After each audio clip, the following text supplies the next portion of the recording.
Hello दोस्तों, आज मैं आप लोगों के लिए लेकर आई हूँ भगवान कल्कि की कथा।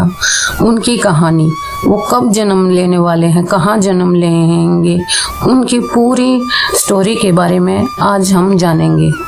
तो चलिए जानते हैं भगवान कल्कि की कथा। श्रीमद् भागवत गीता में भगवान श्री कृष्ण ने कहा कि जब जब धर्म की हानि होती है, अधर्म और पाप का बोलबाला होता है, तब तब धर्म की स्थापना के लिए मैं अवतार लेता हूँ।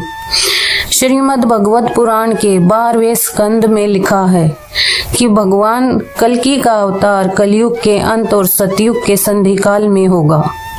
भगवान श्री राम और भगवान श्री कृष्ण का अवतार भी अपने अपने युगों के अंत में ही हुआ था। इसलिए जब कलयुग का अंत आएगा तो भगवान कल्कि जन्म लेंगे। हमारे भगवान कल्कि जो अंत करेंगे कलयुग का, इस एक ऐसे कलयुग का जिसमें अधर्म पैर पसारता ही जा रहा है। यहाँ ना छोटे बड़ों का सम्मान है, ना लड़कियों का सम्मान है, ना किसी धर्म का सम्मान है, बस है तो सिर्फ और सिर्फ अधर्म।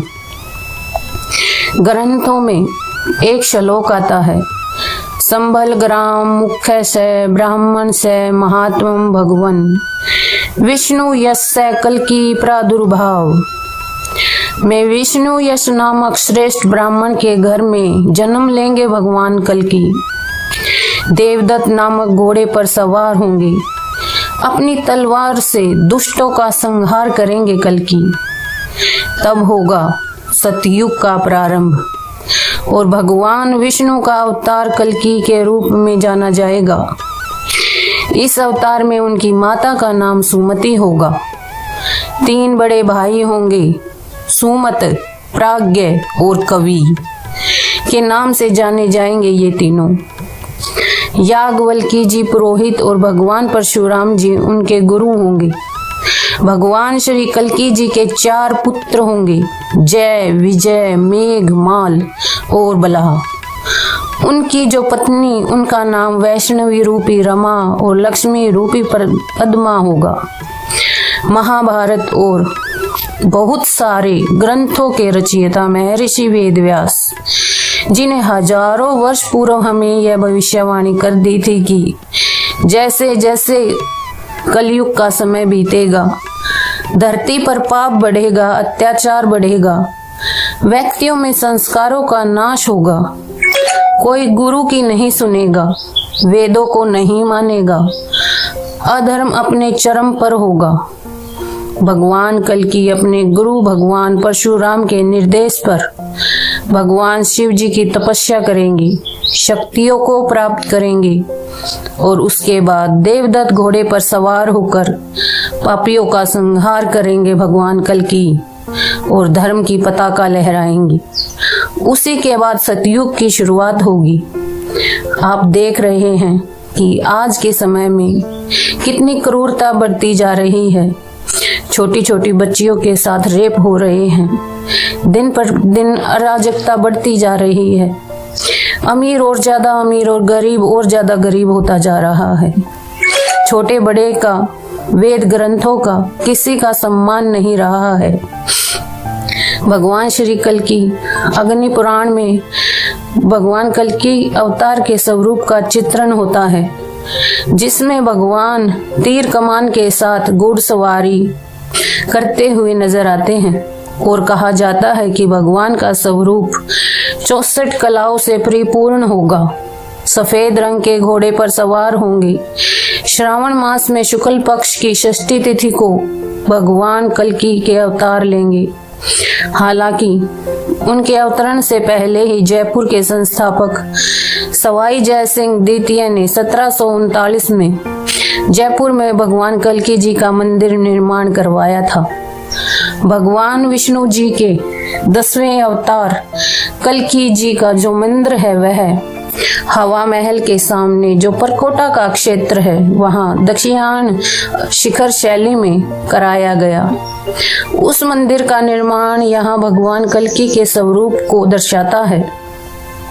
इस मंदिर के अहाते में एक क्षत्रिय नुमा जो गुमटी है, उसमें पीले संगमरमर से बनी अशोक की प्रतिमा है। कहा जाता है कि इस अशोक की प्रतिमा का पिछले पैर का खुर जो खंडित है, जहां पर उसको चोट लगी हुई है, घाव है, जैसे जैसे यह घाव बढ़ता जा रहा है, समय निकट आ रहा है भगवान कल्कि के अवतरण का।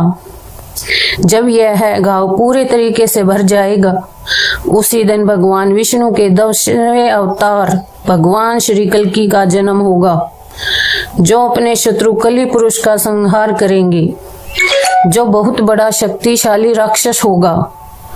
कली पुरुष के प्रभाव से लोगों को मुक्त कराएंगे भगवान कल्कि, जिसे समुद्र मंथन के समय अमृत की कुछ बूंदें मिल गई थी। जो बहुत माहिर योद्धा होगा उसका संहार करेंगे और नर लीला भगवान करेंगे, जिसे देख के लोक परलोक के प्राणी धन्य हो जाएंगे। कहा जाता है कि अनेक देवी देवता भी उनके पृथ्वी पर आने के पूर्व अपना अवतार ले चुके होंगे। बड़े बड़े ऋषि महात्मा देवी देवता अवतार होंगे जो जन्म ले चुके होंगे, लेकिन अब बात कर रही हूँ उनकी, जो भगवान कल्कि की मदद करेंगे और वो पहले से ही धरती पर हैं। आइए जानते हैं इन 7 चिरंजीवियों के बारे में। चिरंजीवी चिरकाल तक जीवित रहने वाले। कहा जाता है पृथ्वी लोक पर 7 चिरंजीवी हैं, तो यह जो 7 चिरंजीवी हैं यह मदद करेंगे भगवान श्री कल्कि की। जब महायुद्ध होगा, माना जाता है कि यह भगवान श्री कल्कि की मदद करेंगे और कलयुग को वापस सतयुग में ले जाएंगे, क्योंकि कलयुग में भगवान के अवतार को मार्गदर्शन और शिक्षा देने में सक्षम कोई शिक्षक नहीं मिलेगा। इसलिए 7 चिरंजीवी बनाए गए सबसे पहले चिरंजीवी की बात कर लेते हैं। भगवान श्री परशुराम जी, भगवान श्री विष्णु जी के 6ठे अवतार भगवान श्री परशुराम जी चिरंजीवी कैसे बने परशुराम चिरंजीवी। कहा जाता है एक बार उनके पिता बहुत क्रोध में थे और क्रोध में आकर भगवान परशुराम जी से कहा, क्या अपनी माता का शीश काट दीजिए। परशुराम जी ने अपने पिताजी का बात का सम्मान करते हुए अपनी मां का शीश काट दिया। उनके पिता प्रसन्न हुए और कहा कि कोई भी वरदान मांग लो। तब भगवान परशुराम जी ने मांगा कि माता को जीवित कर दीजिए और उनकी स्मृति को भुला दीजिए। जब पिताजी प्रसन्न हुए तो उन्होंने कहा कि मैं आपको पृथ्वी के अंत तक जीवित रहने का वरदान देता हूँ। आप चिरंजीवी होंगे, कलयुग के अंत में भगवान कल्कि के गुरु बनेंगे, उन्हें 64 महाकौशल विद्या सिखाने में मदद करेंगे। कहा जाता है भगवान श्री राम जी के पास और भगवान श्री कृष्ण जी के पास भी इतनी महाकौशल विद्याएं नहीं थी जितनी विष्णु के 10वें अवतार श्री कल्कि के पास होंगी। 64 महाकौशल विद्याओं के साथ साथ अस्त्र शस्त्र और दिव्य हथियार चलाने की जो महारत है वो भगवान श्री कल्कि जी के पास होगी और इन सब कौशल को पाने में परशुराम जी भगवान कल्कि भगवान की मदद करेंगे। दूसरे चिरंजीवी की बात करते हैं जो है राजा बलि। बलि एक महान राजा थे, असुरों के राजा, बहुत शक्तिशाली थे। एक बार उनके गुरु शुक्राचार्य ने उनसे विश्व विजय करने को कहा जिससे पूरी पृथ्वी उनके वश में हो जाती। ऐसे में उन्होंने यज्ञ की तैयारी की। देवी देवता परेशान हो गए, भगवान विष्णु जी के पास गए, मदद मांगी। भगवान जी ने वामन अवतार लिया, राजा बलि के पास पहुंचे। राजा बलि ने उनका स्वागत किया, कहा कि मैं आपको दक्षिणा में दे सकता हूँ। तब भगवान विष्णु जी ने कहा कि ज्यादा मुझे कुछ नहीं चाहिए, बस 3 पग धरती दे दो बलि, मुझे सिर्फ 3 कदम की धरती ही काफी है। राजा बलि खुश हुए, उन्होंने कहा अवश्य। भगवान विष्णु जी का जो वामन अवतार था बहुत विशाल हो गया और अपने एक कदम से पूरी पृथ्वी, दूसरे कदम से पूरा स्वर्ग लोक नाप लिया। तब राजा बलि को मालूम पड़ा कि ये तो स्वयं भगवान श्री हरि हैं। तो उन्होंने पूछा राजा बलि से, भगवान विष्णु जी ने कि तीसरा कदम मैं कहाँ रखूं? राजा बलि ने अपना शीश उनके सामने रख दिया और कहा, आप अपना तीसरा कदम मेरे शीश पर रख दीजिए। भगवान विष्णु जी की राजा बलि के स्वभाव से प्रसन्न हुए और उन्हें अमरता का वरदान दिया। वो चिरंजीवी बन गई।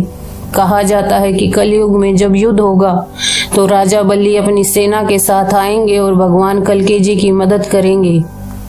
अब बात करते हैं तीसरे चिरंजीवी भगवान श्री हनुमान जी की।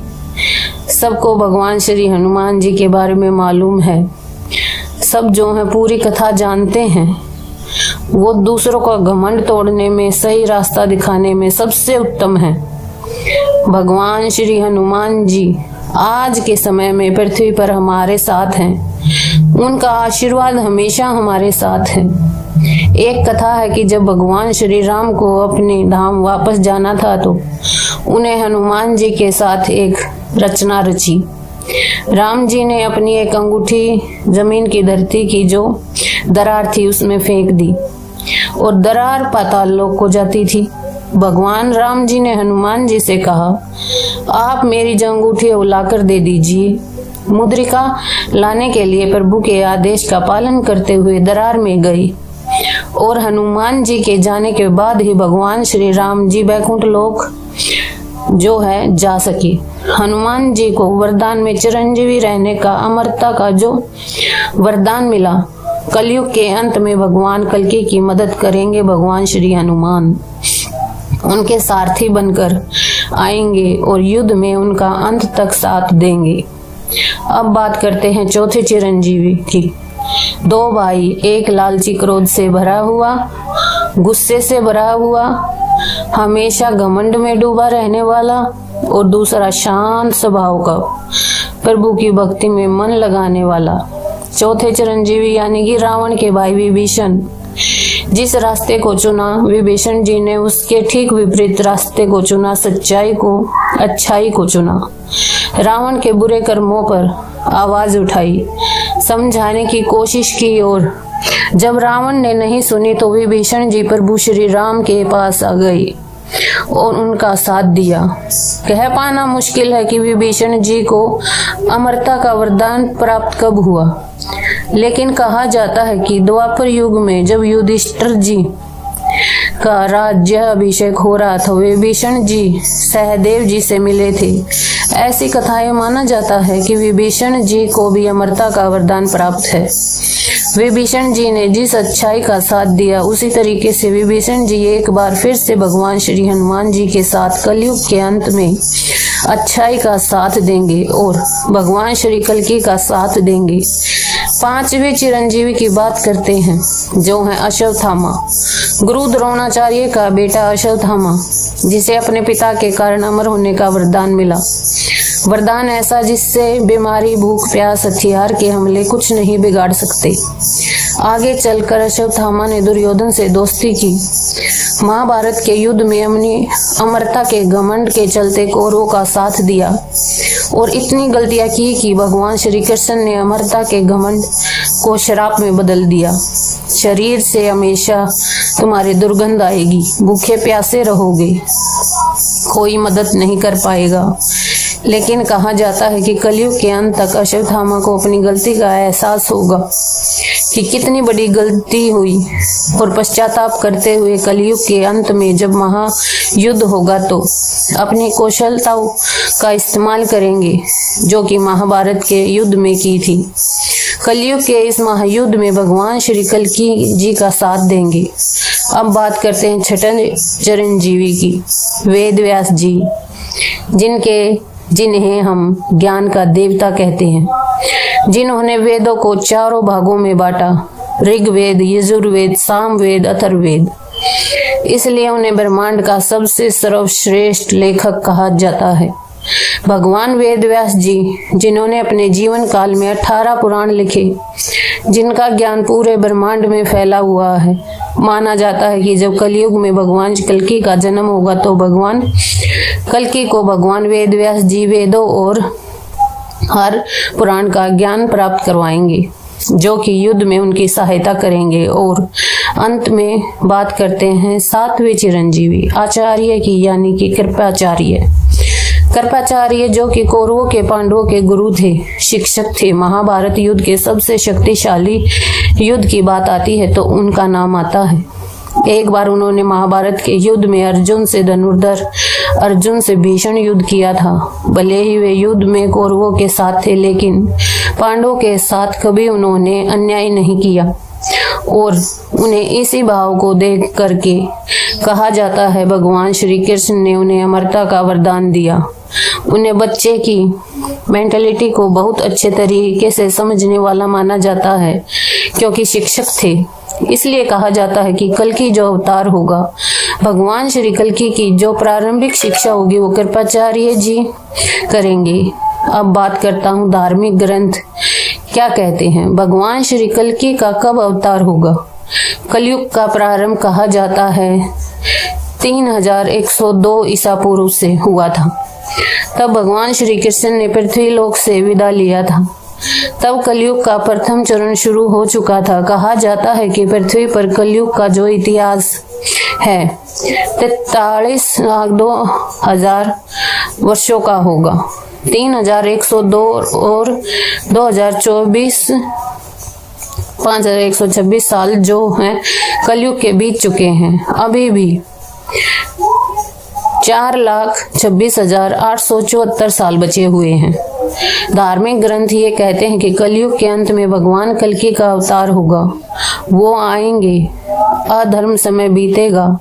इसलिए इस अवतार के होने में काफी समय जो शेष है, अभी तो हम सिर्फ प्रतीक्षा कर रहे हैं कि कब भगवान कल्कि जो इस धरा के उत्थान के लिए धरती पर जन्म लेंगे।